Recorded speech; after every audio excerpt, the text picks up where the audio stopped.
오늘 아침 신문 시작하겠습니다. 지난 2023년 인천 검단 아파트 주차장 붕괴 사고 이후 국토교통부가 전국 민간 무량판 아파트를 전수조사해 부실 시공이 없다고 밝혔는데요. 취재진이 다시 조사해보니 총 11곳에서 부실 시공이 발견됐다는 기사부터 보겠습니다. 네, 동아일보입니다. 건물은 무게를 직접 지탱하는 주 철근과 기둥과 천장, 바닥의 연결 부위를 잡아주는 전단 보강근으로 구성되는데요. 국토부는 지난 2023년 10월 발표 당시 주 철근이 아닌 전단 보강근의 유무와 콘크리트 강도만 조사해서 부실 시공이 없다고 발표했습니다. 하지만 취재진이 전국 5개 시도의 21개 단지 아파트의 지하 주차장 기둥에 주 철근을 추가로 조사한 결과 9개 단지에서 철근 총 60개가 누락되어 있었고요. 8곳에서는 전단 보강근 누락도 발견됐고 3곳은 콘크리트 설계 강도가 법적 최소 안전 기준인 85% 미만이었습니다. 전문가들은 국토부의 촉박한 조사 기간과 조사 방식이 부실 조사로 이어졌다고 지적했는데요. 국토부 관계자는 국토안전관리원에서 추가 검사 자료 등을 바탕으로 문제 없음을 확인했다는 입장을 유지했습니다. 동아일보 기사 하나 더 보겠습니다. 의료 공백으로 인해 뇌사 장기 기증자가 약 18% 줄었다는 기사입니다. 한국장기조직기증원에 따르면 지난해 뇌사 장기 기증자는 397명으로 400명 이하를 기록한 건 13년 만에 처음인데요. 지난해 전공의 사직 여파로 뇌사 판정 전후 가족과 기증 동의 절차를 진행하기 어려웠고 소생 가능한 환자에게 의료 자원이 집중됐던 것이 원인으로 꼽힙니다. 실제로 기증원의 뇌사 추정자 접수 건수는 2023년과 지난해를 비교했을 때 큰 차이가 없었는데요.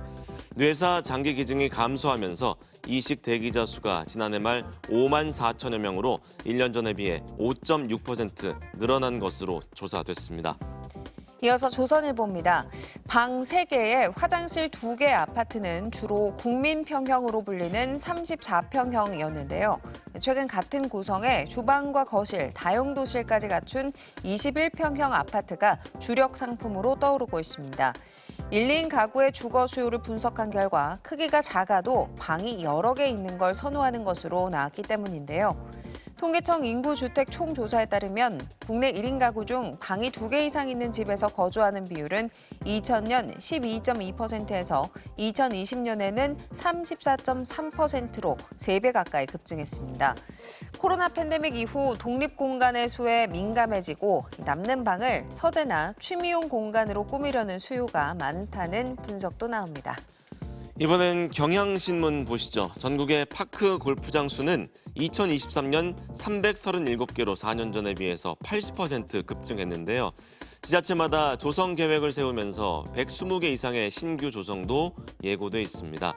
하지만 나라살림연구소가 펴낸 보고서에 따르면 40대에서 70대 파크골프 참여 경험 비율은 2022년 9.3에서 2023년 5.3%로 낮아졌는데요.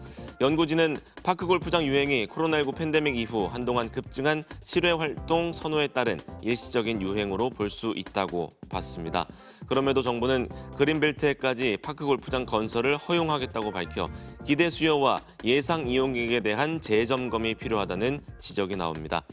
끝으로 지역신문 기사 보겠습니다. 충청일보인데요. 충북 진천군이 전국 비수도권 군 단위에서는 유일하게 18년 연속 인구가 증가했습니다. 작년 말에 진천군의 인구는 8만 6천여 명으로 2006년에 비해서 43.96% 증가했는데요.